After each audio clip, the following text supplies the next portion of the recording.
Obrigado, Senhor. Obrigado, Senhor.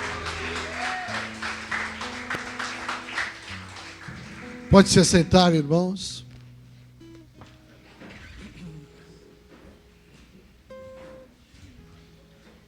Primeira Samuel, capítulo 7, verso 12. Uma boa noite, meus irmãos, a todos vocês.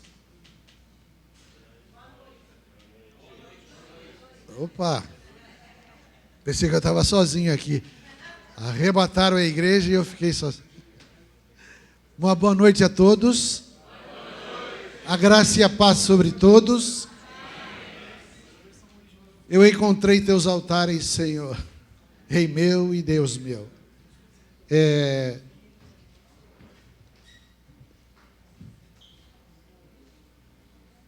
Não sei se precisa projetar ali. 1 Samuel 7, 12. Tomou então Samuel uma pedra e a pôs entre Mispa e Sem. E lhe chamou Ebenezer e disse: até aqui nos ajudou o Senhor. Vamos repetir esse texto? Vamos falar junto? Tomou então Samuel uma pedra e a pôs entre Mispa e Sem. E lhe chamou Ebenezer e disse: até aqui nos ajudou o Senhor. Aleluia. A palavra Ebenezer significa pedra de ajuda. Eu recebi essa palavra durante o encontro também. No primeiro dia nós reunidos ali, e uma coisa que a gente observava no meio dos irmãos era a idade, né? Inclusive alguns irmãos já não estão com a saúde assim, em condições de frequentarem viagens longas, encontros assim longos, né? Por exemplo, o irmão Christian, lá do Chile, o irmão Jorge Mitian, tem o irmão Abílio, ali de Bauru, que já estão assim numa idade bem avançada, e nós tivemos um tempo de oração por esses irmãos, e aí foram citando o nome de todos os ausentes que não puderam participar ali da reunião, que eram frequentes já há bons anos dessas reuniões, né? A gente participou já há mais de 10 anos atrás, já vinha participando desses encontros, né? E sempre foi edificante e enriquecedor esse tempo com esses irmãos, as palavras que nós recebíamos ali. Os encontros eram, além de edificantes, eles eram assim fortalecedores, animadores para a caminhada, né? Mas assim, esses irmãos que não puderam vir, foi meditando sobre isso que eu fiquei meditando nesse texto aqui. Depois de todos esses 2 anos de lutas, de tensão, de preocupação, de até ansiedade, né, com a pandemia, além das lutas normais que o Eric mencionou aqui, independente das pandemias, das chikungunhas, das dengues, agora ainda entra uma guerra que é uma guerra diferenciada ali, né, naqueles países ali entre a Rússia e a Ucrânia. Se a coisa já estava ruim, a gente vê que sempre pode piorar um pouquinho, né? Mas a minha palavra ali que eu recebi foi: nós passamos por isso. Eu estou olhando aqui esse grupo de pessoas que se reúnem dominicalmente, alguns ausentes ainda, ainda com receio, talvez preocupados ainda, mesmo com a não necessidade da máscara. Irmãos que perderam um pouquinho aquele pique, aquela velocidade de frequentarem, de estarem juntos. Talvez não perceberam o quão faz falta essa comunhão, o quão perigoso é deixar de congregar, como é costume de muitos, no tempo normal. Agora, com a pandemia, com esses acréscimos aí de situações, a gente percebe que ainda existem pessoas desanimadas. Mas, por outro lado, tem um grupo aqui. E o que Deus falou comigo foi: olha, vocês que ficaram, prestem atenção, né? Se Deus permitiu, pela misericórdia dele, que a gente estivesse aqui, ainda teimando, ainda perseverando, irmãos, a palavra que Deus me deu: olha, eu tenho algo especial para a tua vida. Eu tenho algo muito importante para realizar através da tua vida. Irmãos e irmãs, casais, famílias, Deus quer realizar alguma coisa grande através da tua vida. Eu lembrei lá de Gideão, né? Gideão chegou lá com quase 40 mil. Deus falou para ele: olha, tem muita gente aí. Dá uma olhada nesse grupo grande teu aí. Os tímidos e os covardes pode tirar fora. Já na primeira pancada saíram 22 mil. Aí ele olhou, ainda tinha os 10 mil israelitas para enfrentar o desafio lá dos midianitas. E a gente lembra que esse período, o contexto desse período aí, dessa época, era o contexto de juízes, onde cada um fazia o que bem entendia, porque não havia governo em Israel, não havia rei em Israel. Então cada um decidia para onde ia, o que eu vou comer, qual o restaurante que eu vou hoje, o que eu vou fazer, para onde eu vou viajar.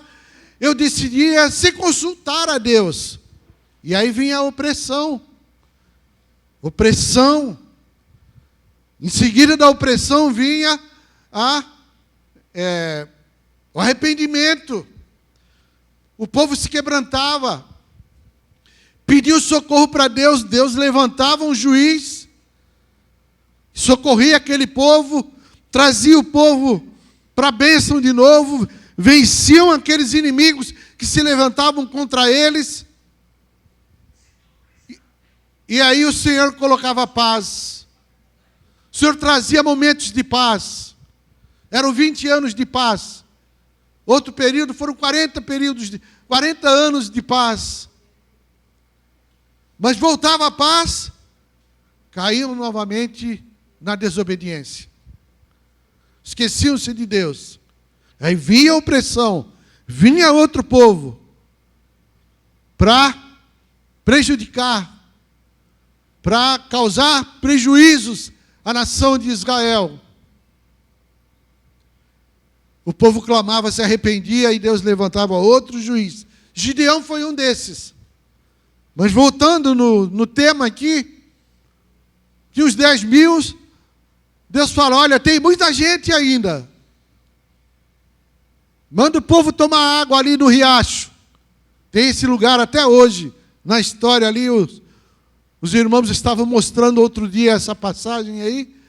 E manda o povo beber água. Todo mundo que abaixou para colocar a língua na água, ou melhor, colocar a mão na água e trazer na boca, separa esses aí. Foram aqueles homens que desceram ao riacho, pegaram a água e puseram na boca, mas com os olhos fitos na frente ali.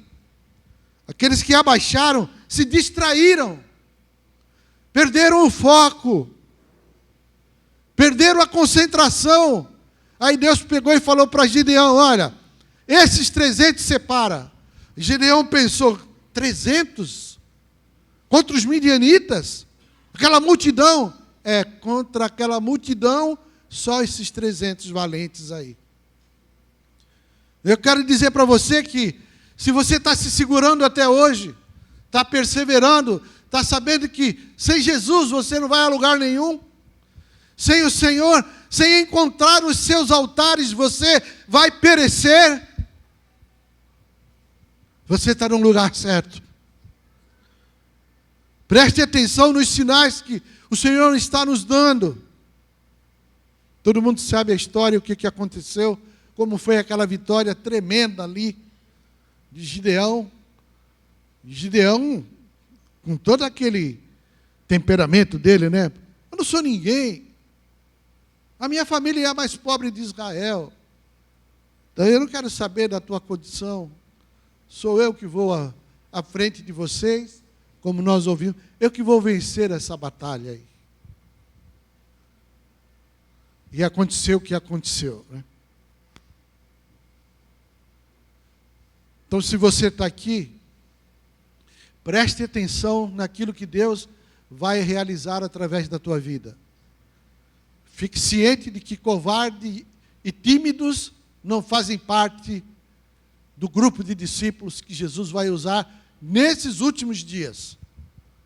Também no encontro, Deus me falou ali do sermão profético de Jesus, no capítulo 24 de Mateus. Ele fala sobre duas coisas ali, entre várias profecias, que nos últimos dias haveriam guerras e rumores de guerra. Está tudo claro diante dos nossos olhos, o período que nós estamos vivendo com essas guerras e o que pode acontecer através daquele conflito ali na Rússia. Poderio das armas nucleares, o perigo de um cara desavisado, adoidado como aqueles ali, que não se preocupam com a família, com as crianças, com aquela situação ali de sofrimento, de dor, de perdas. Quanta destruição já não aconteceu ali. Guerras, rumores de guerra. Mais embaixo ali, em Mateus 24, tem outra observação que o Senhor faz, que nesses últimos dias, o amor de quase todos ia esfriar. Ia esfriar o amor a Deus e o amor entre os irmãos.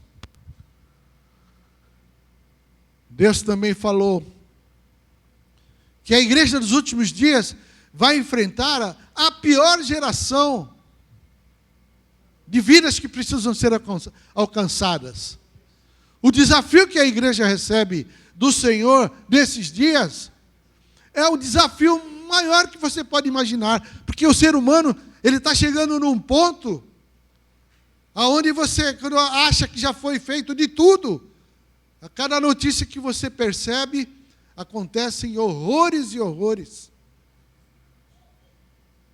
Maridos matando mulher, mulher matando marido, pais matando filhos, famílias sendo destruídas, o aumento do divórcio no mundo inteiro, a inversão de valores crescendo, as ideologias de gêneros, o aborto sendo legalizado em países, a eutanásia sendo liberada em países. As pessoas agora, elas estão achando que têm o direito de que quando a coisa aperta, eu posso me matar.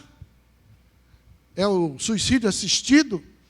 Não sei se alguém conhece aqui, aquele grande ator do passado, Alain Delon, está com 86 anos agora, era o galã dos anos 60, o homem era desejado pelas mulheres naquela época dele, era um dos homens mais famosos do cinema francês, mas ele tinha o circuito dele ali em Hollywood, naquele centro maior do cinema. Ele falou que a velhice é a coisa pior que existe na vida do ser humano.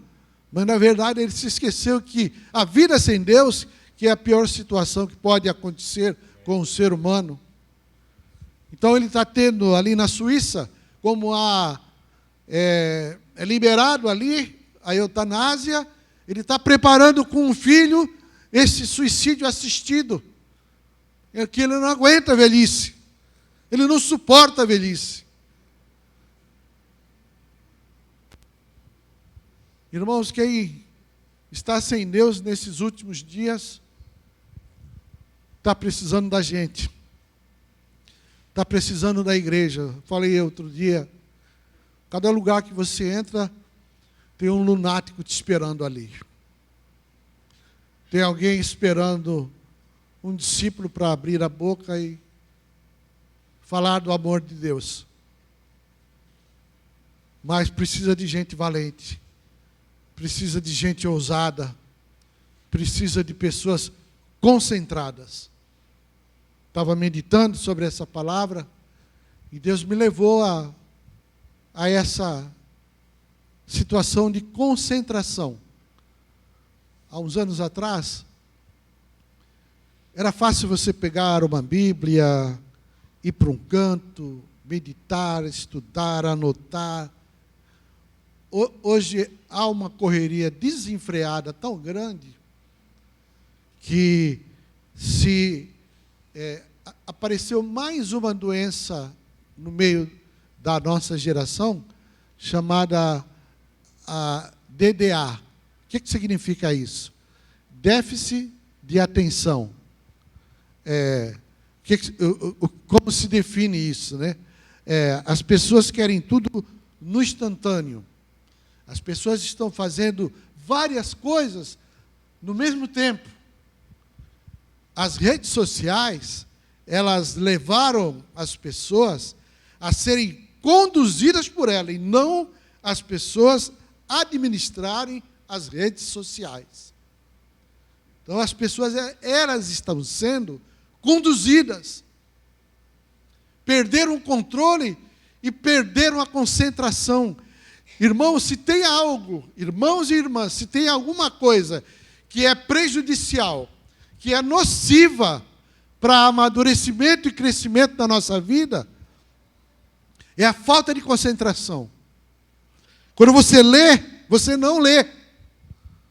Você lê, mas não entende o que leu. Você não absorve o que a palavra tem para te enriquecer, te fortalecer, te dar saúde na alma e no espírito. Se você não concentrar para ler, mas ler uma meditação que te faça, como eu disse, adquirir todos os nutrientes que a palavra tem. Lembra lá no texto de Deuteronômio, quando ele começa a falar, quando conduziu o povo para o deserto para provar, para ver o que ele tinha no coração. Olha, eu vou te fazer ter fome,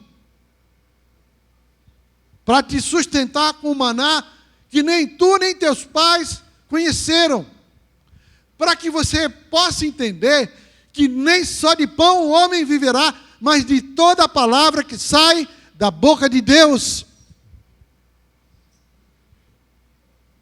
Queridos, amados irmãos, prestem atenção.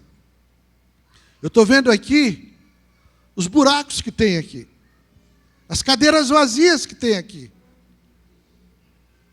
Por que acontece isso? Momentos gostosos, comunhão, partir do pão, edificação, exortação, de ânimo, de ver o irmão, agora pode beijar de novo. Como o vice falou, pode abraçar de novo. Estava chato, estava dando soco nas pessoas, estava dando soquinho. Parecia a igreja do MMA, né? Hoje não, pode abraçar de novo, pode beijar o irmão, pode dar um ósculo santo na irmã. Que bênção! Essa palavra está lá no Velho Testamento, lá em Deuteronômio. Mas Jesus repetiu essa palavra em Mateus 4, ali quando ele foi tentado pelo diabo, ali no deserto, conduzido pelo Espírito, 40 dias de jejum, o diabo vai lá tentar Jesus. Com fome, pega essas pedrinhas aí, transforma elas em pães. Nem só de pão o homem viverá, mas de toda palavra que procede da boca de Deus. lá no encontro, tinha o irmão de Juiz de Fora, né? De repente, do nada, ele começava a fazer uma... Aí eu achava que era uma leitura, né? Tem uma hora ele pegou Romanos 12. Romanos 12 fala, não vos conformeis com este século, tal, para que possais experimentar. Aí eu identifiquei, eu peguei e abri Romanos, né? Aí eu olhei para ele. A Bíblia dele estava fechada. Aí ele foi, Pai, não me conformeis com este século, mas transformai-vos pela renovação da vossa mente, para que possais experimentar a boa, perfeita e agradável vontade. Aí desceu, foi descendo. Ele leu o capítulo inteiro. Aí eu falei, aí ele deve ter pegado esse capítulo, ficou uns 2 anos ali e decorou, né? Aí no dia seguinte ele pegou Colossenses. Ele lembra, ele não leu. Eu comigo, guardei a tua palavra no meu coração para não pecar contra ti. A importância de decorar a palavra, de você ter a palavra. Porque, irmão, no meio dessas lutas que a gente está enfrentando, são 2 coisas. Louvor e palavra de Deus é que vai nos dar força para vencer. Amém, aleluia? Amém. Glória a Deus de novo. É a palavra e o louvor, a adoração. Essa coisa linda que nós fizemos aqui. Louvor, enaltecer a Deus. Mas, irmão, faça isso em casa. A gente costuma fazer o nosso cultinho de manhã. Eu pego o meu violão lá, o pouco que eu sei tocar, e eu encontrei teus altares, Senhor, orando por vocês, pelos meus filhos, orando pela igreja, orando para que a guerra acabe lá fora, para que aquele suplício lá termine, aquele sangue pare de correr e aquelas bombas parem de soar ali naquele lugar em nome de Senhor Jesus. Quantos concordam com essa palavra? Liga essa palavra. Senhor, nós ligamos aqui o fim daquele conflito em nome de Jesus, porque tudo que ligamos na terra será ligado no céu, Senhor. Oramos pelo nosso país. Irmãos, estava ouvindo a notícia lá da parte econômica. Quando termina o trimestre, sempre vem aquelas explanações da finança, da situação dos países, né? E os economistas, eles vão dando ali. O real foi a moeda que mais cresceu no mundo inteiro.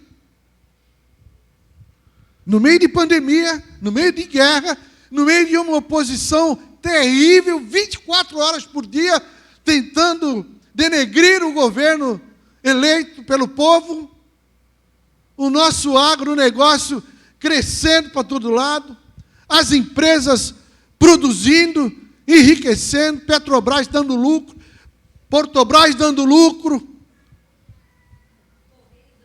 Correio dando lucro. No meio de toda essa prova, de toda essa oposição, a nossa moeda foi a que mais cresceu. Glória a Deus, aleluia, meus irmãos. Glória a Deus, aleluia. Temos que orar por esse país, para que Deus não deixe esse país ser saqueado de novo. A importância da palavra de Deus. Precisamos aprender a nos concentrar, a não se deixar levar por essa correria desenfreada que nos tira a concentração. Tem uma palavra de Pedro que ele fala que nós somos regenerados não por semente corruptível, mas pela semente incorruptível, que é a palavra de Deus, que é vida e que é eterna. Se você quer saber mais dessa importância, Pedro comparou da importância da palavra de Deus, como ela é vital para a nossa vida, tão vital como é o leite materno para uma criança. Tira o leite materno de uma criança. Quem é mãe aqui sabe disso, né? Quando a criança acorda de manhã com aqueles berros, a mãe tem que se virar. Tira o leite materno de uma criança. É você? Eu não consigo ler. Eu tenho dificuldade de leitura. Eu não consigo concentrar. Você está correndo perigo. Se você está nessa condição, você está correndo perigo. Eu fui fazendo um resumo da palavra que os irmãos trouxeram ali no encontro, esses irmãos que tiveram aqui na quarta-feira. Alguns aí não chegaram a ver, não vieram aqui, mas eu e a Solange conseguimos ter um tempo de descanso. Nós pegamos esse, não sei se foi Omicron, não sei se foi Covid, eu sei que a Solange pegou, eu peguei em seguida, e eu fiquei assim, eu não tinha coragem de sair daqui para um shopping, para uma praça, para fazer qualquer coisa.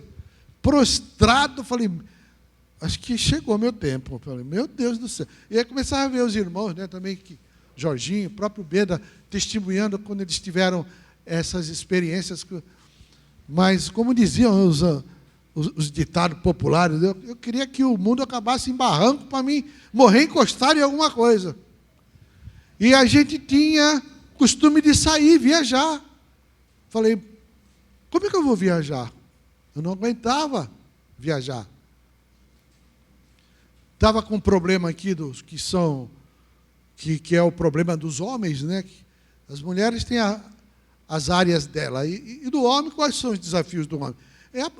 Vai chegando a uma certa idade, a próstata do homem ela vai causando problema para ele. E eu, já sendo acompanhado já há mais de 20 anos pelo urologista, né? E ter a minha ficha ali, com todo a minha carreira ali, como quem diz, né?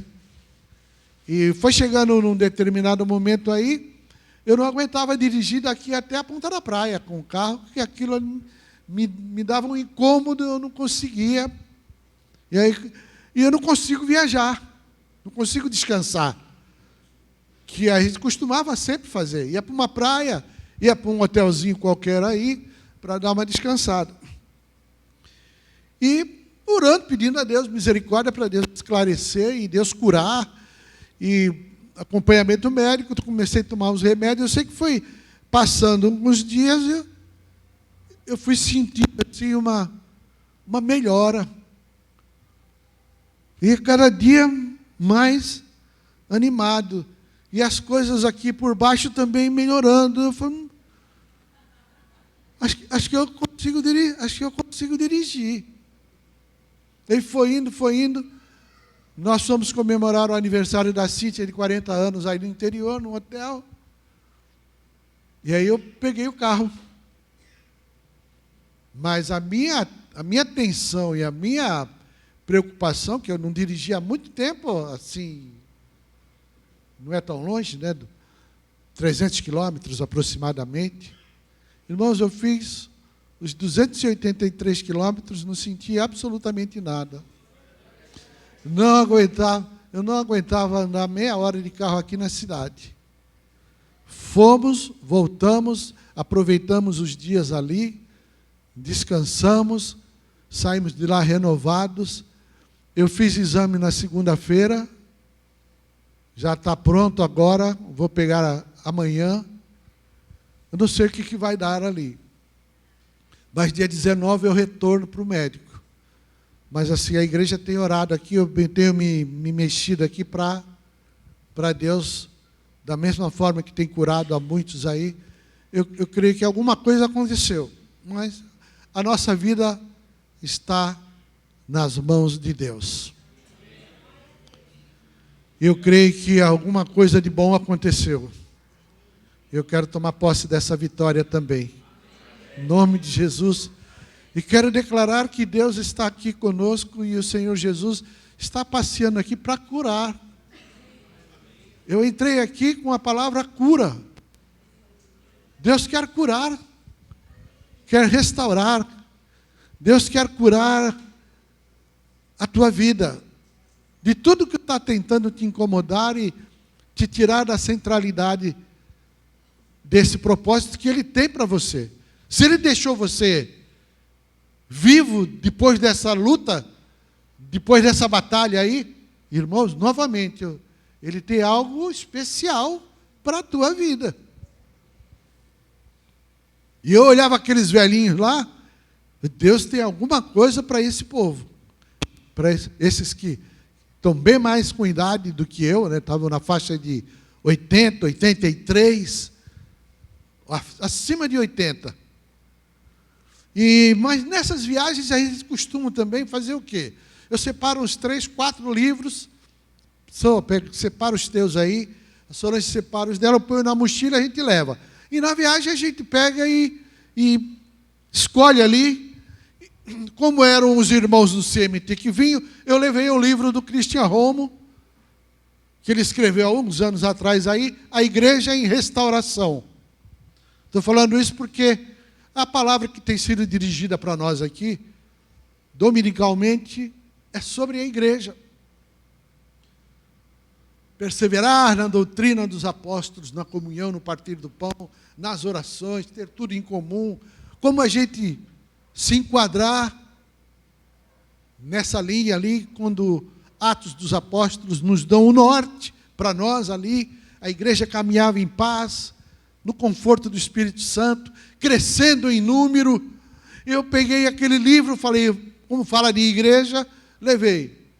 O livro tem 125 páginas. Comecei a ler ele meio-dia, meia-noite e terminei. Você não consegue parar de ler o livro. De tão precioso, tão gostosa que é a mensagem que o irmão Christian passa naquilo ali. Falando de igreja, se você é apaixonado pela igreja, você vai se apaixonar por aquele livrinho. Não é tão pequeno também, mas...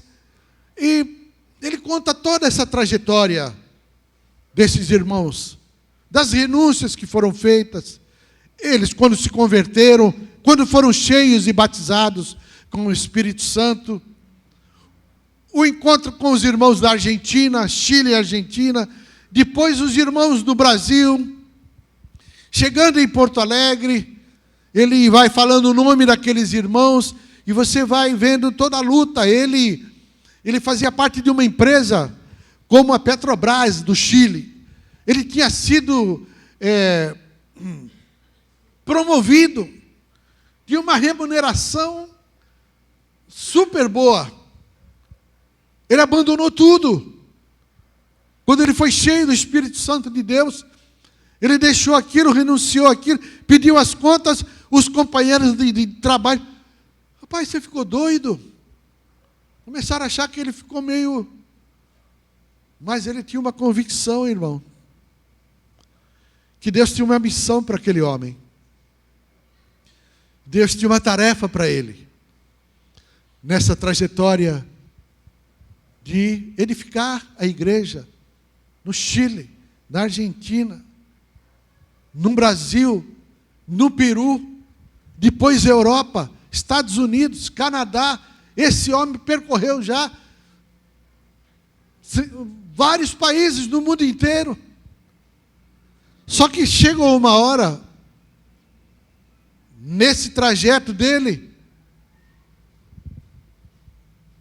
algum momento ali da caminhada dessa passagem ali de tradições, de religiosidade e tudo, ele olhou, orando a Deus, ele perguntou, será que eu sou convertido mesmo? Aí aquilo mexeu comigo, né? Ele mexeu. Pô, o Christian Romo está falando isso. Deus me levou a Nicodemos, Beda. Irmãos, Nicodemos era mestre em Israel. Se um israelita chegasse para Nicodemos, Nicodemos, me explica esse negócio aí. Fazer tudo conforme aquilo que foi mostrado no monte. Nicodemos sentava você num cantinho lá, destrinchava isso tudo e te explicar aquilo tudo. Era mestre o homem. Tudo que você queria saber ali da lei, dos profetas, ele era mestre. Mas só que ele se depara com Jesus, que não era religião, Ele se depara com Jesus, que não era seita, que não era nada daquilo que ele passou a vida inteira estudando e meditando. Jesus era aquela doçura, que quando você se encontra com ele, você nunca mais é a mesma pessoa. Quando você tem um encontro real com o Senhor Jesus, você nunca mais se torna como era antes. Porque é impressionante. Nicodemos ficou ali. Mas como eu posso voltar de novo para o ventre da minha mãe? Não é isso, Nico. Se alguém não nascer de novo, não for regenerado, for gerado de novo, não pode ver o reino de Deus. Irmãos, preste atenção aqui. Esse diálogo aí, ele é muito sério. E nós precisamos meditar sobre isso. Que tipo de cristianismo nós levamos? Se alguém não nascer da água e do Espírito, Nico, não pode entrar no reino de Deus. Nico ficou apavorado. O que a gente sabe é que quando Jesus foi crucificado e que José de Arimateia pegou o corpo dele, quem estava do lado de José de Arimateia? Nicodemos estava ali. Ele se tornou um discípulo de Jesus, porque ele teve um encontro com Jesus. Fariseu, mestre em Israel. Eu comecei a fazer as minhas contas, né? Se o Christian Romo fez essa pergunta, Senhor, será que eu sou convertido? E, falando em livros, né? Eu levei um outro livro e estava lendo lá. É a história de um pastor americano que foi fazer uma visita nas Filipinas. Praias paradisíacas, lugares lindos ali. E lá ele conheceu um missionário, Alei Gonzalez, era um ex-lutador de boxe, que era missionário, pregador do Evangelho, e que tinha um barco simples, com motorzinho de popa, que ele andava pelo circuito de 50 quilômetros, evangelizando, formando pastores e estabelecendo igrejas na região dele. E uma moto velha. Sabino tem que dar uma olhada na moto do rapaz lá. E esse pastor americano ficou com ele lá, conhecendo ele. E depois teve a ideia, eu vou levar esse cara, convidar ele para ir lá nos Estados Unidos, para ele se aperfeiçoar no cristianismo dele. Quando ele voltar, ele vai... né? E ele veio. Depois de 3 anos, ele veio visitar esse pastor. E esse pastor o recebeu. Aí, quando chega ali, 3 calças, 2 camisas, 2 sandálias e um jalequinho. Era a mochila dele. Era a bagagem dele. No dia seguinte, vamos passear de barco, porque ele gostava de água. Aí lá leva o ex-boxeador e missionário agora para andar no barco. Chega lá, é um barco de luxo. De vidro, tudo cristal ali, aquelas coisas. Aí, caramba, teus filhos devem evangelizar essa cidade toda, essa área aqui desses mares aqui, os teus filhos devem estar ganhando a vida de muita gente. Aí o pastor começa a ficar meio acanhado, né? E aí sai com o barco. Chega a um determinado lugar, um campo de golfe. Quantos conhecem golfe aqui? Tem aqui, né? Aí, pastor, o que é que estão fazendo ali? Aquele pessoal batendo com aquele pauzinho na bolinha ali. Eles têm que fazer? Eles estão desempregados. Ah, eu ouvi falar que aqui os americanos têm muita gente desempregada, né? Puxa vida, tem que trabalhar para ganhar esse povo para Jesus, né? E foi indo, tal. Na volta ele pegou outro lugar para não passar em frente das igrejas, porque eram aquelas igrejas silenciosas, só suspiro. Ele desviou, para o irmão não ver, e parou na casa do amigo, tinha 3 motos Yamaha, poderosa. Ele olhou aquilo, Senhor, os teus filhos com os amigos deles, não, eles evangelizam com essas motos aí. Não, eles usam para fazer caminhada nas matas e nas trilhas. Mas eles não pregam o evangelho? Não, eles são cristãos meio frios. Mas como assim? E o pastor foi perguntando para ele, eu estou ficando incomodado com esse hóspede. Ou eu mando ele embora, ou eu mudo o estilo da minha vida. E voltaram para casa. Quando ele chegou em casa, ele passou por um lugar lá das acomodações do pastor. Tinha um lugar que era onde guardava os sapatos. Tinha mais sapato do que juízo na casa do pastor. O resumo dessa história é: você quer ferramenta ou você quer brinquedo? Você pede as coisas para Deus,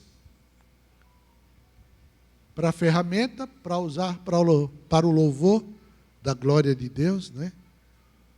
O carro, a moto, o barco,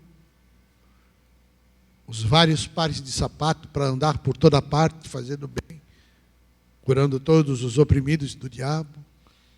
Eu sei que, para resumir, nesse assunto, a pergunta que se fazia era essa.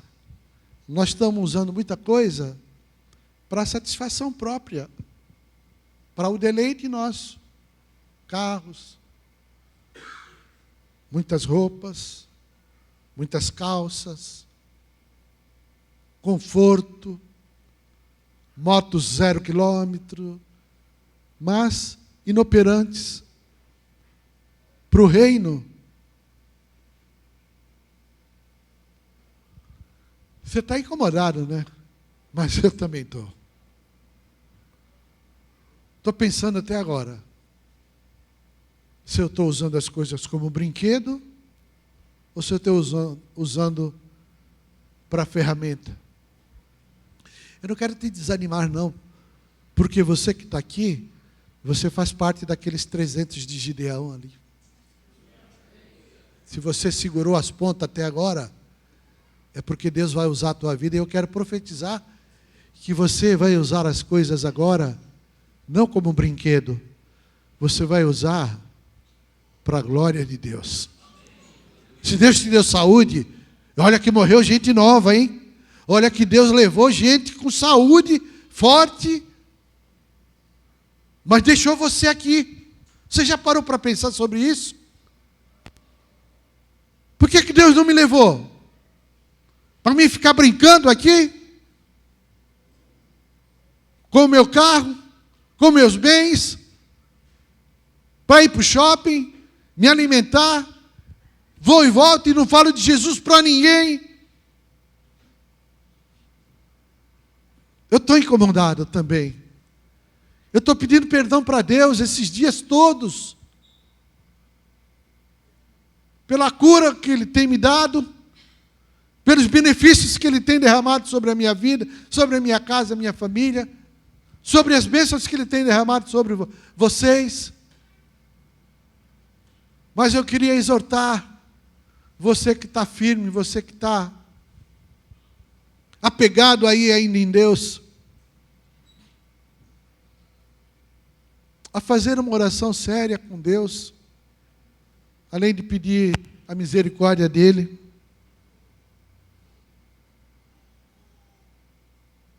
Pedir para Ele, através do Espírito Santo agora, fazer a agenda da tua vida.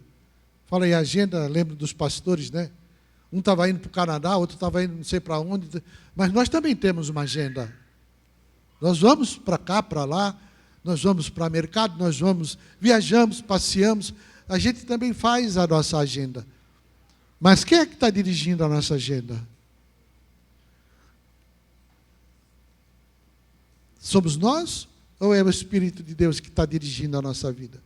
Eu tenho certeza que quando o Espírito de Deus dirige, nós vamos ter paz. Os que se inclinam para a carne, cogitam das coisas da carne, lá em Romanos 8, 5 fala isso. Os que cogitam, os que se inclinam para as coisas do Espírito, colhem coisas do Espírito, vida e paz. Romanos 8 fala sobre isso. Lembra daquela parábola do esquimol, que tinha 2 cachorros? Todo sábado ele levava os 2 cachorros para brigar na praça e fazer apostas. E ele ganhava dinheiro todo sábado. O que ele fazia? Uma semana ele alimentava um cachorro e deixava o outro desnutrido. Então ele sabia que aquele cachorro desnutrido ia perder. Levava os 2 e ganhava as apostas todo sábado.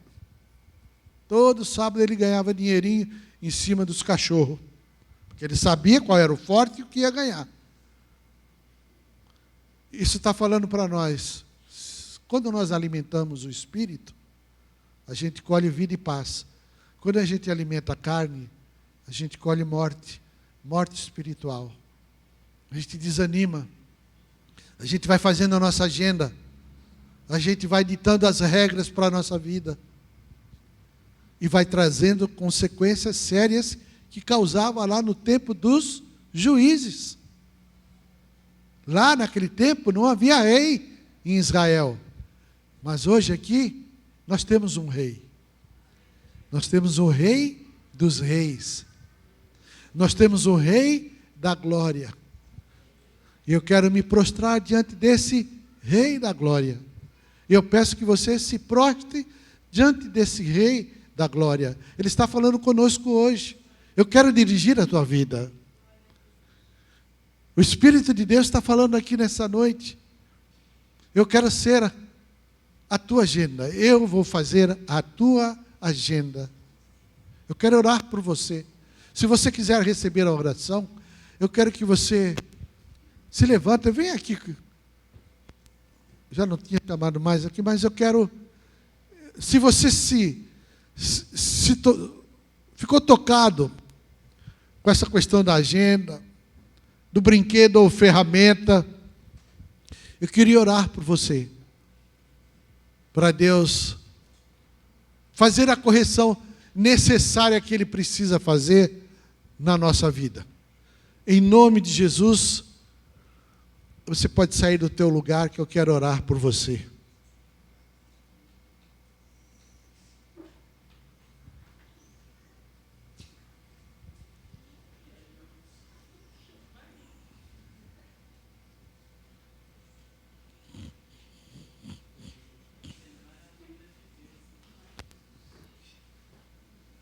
E foi bom, irmãos, porque novamente nós somos renovados na palavra do reino, no senhorio de Cristo, na porta, no caminho e no alvo. Como é bom rever essas matérias. Nós precisamos colocar o Senhor como o primeiro da nossa vida. Lembra lá nas festas dos israelitas, tinha uma festa que era a festa das primícias. Beda fala muito sobre primícias. A primeira colheita da produção, eles tiravam, davam para o sacerdote balançava diante de Deus. E toda aquela produção restante era abençoada.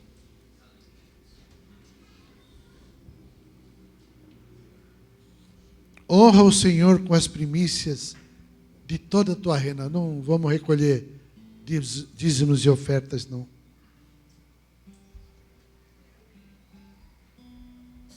Honra o Senhor com as primícias de toda a tua renda. E se encherão fartamente os teus celeiros e transbordarão de vinho os teus lagares. Tem o texto de Romanos 11:16 que fala assim: se forem santas as primícias da massa, igualmente o será toda a sua totalidade. Se for santa a raiz, também os ramos o serão.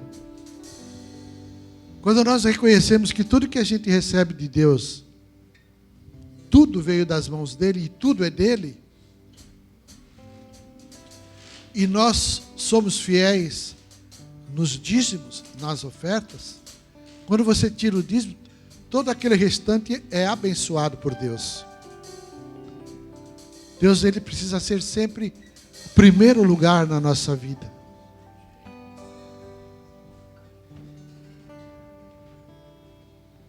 Essa lei das primícias, elas acontecem até hoje lá no meio do povo. Lá em Mateus, Jesus fala sobre o primeiro mandamento quando perguntado por ele: qual é o maior dos mandamentos? Amarás ao Senhor teu Deus de todo o teu coração, de toda a tua força e de todo o teu entendimento. Deus precisa ser colocado no centro, ter a primazia. E nós, como discípulos de Jesus, permanecermos nessa caminhada, honrando o Senhor com a nossa vida, com os 100% da nossa vida. Senhor, nós estamos aqui diante de Ti, reconhecendo que há necessidade de mudanças em nós, corrigir valores, corrigir atitudes e nos acertarmos com o Senhor. Oramos por esses irmãos, Senhor. Cremos que Teu Espírito já está fazendo a obra necessária na vida deles. Abençoa cada lar representado aqui nesta noite. Queremos dedicar a Ti, Pai, aquilo que recebemos das Tuas mãos e devolver tudo a Ti, para que Tu uses conforme o Teu querer, conforme a Tua vontade, fazendo, Pai, de acordo com os propósitos do Senhor, e que receba a glória, que seja revertido em glória para o Senhor, em nome do Senhor Jesus. Eu oro por mim, eu oro pelos meus irmãos, eu oro pela Tua igreja, Pai, por esses que tenham, Pai, prevalecido, que tenham, ó Deus, permanecido diante do Senhor, perseverado, ó Deus, mesmo no meio das dificuldades, das lutas, dos embates da vida, eles estão aqui diante do Senhor. Traz concentração para a meditação da palavra, Senhor, para que possam ser alimentados, fortalecidos e renovados pelo Senhor, através desse alimento precioso que é a Tua palavra. Não só de pão o homem viverá, mas de toda a palavra que sai da Tua boca, diz o Senhor, Pai, nessa noite. Eu te alimento com maná, diz o Senhor, que nem tu nem teus pais conheceram, para te fazer saber que nem só de pão viverá o homem, mas de toda a palavra que procede da minha boca. Eu declaro a minha palavra sobre a tua vida, para te fortalecer e animar nessa caminhada. Em nome de Jesus, Pai, vem corrigir, vem fortalecer, vem fazer coisas novas, vem curar, Senhor, vem curar, realizar todo o teu querer em nós. Oramos para o louvor da tua glória, e oramos em nome de Jesus. Graça abundante do Senhor sobre a vida de todos vocês, irmãos.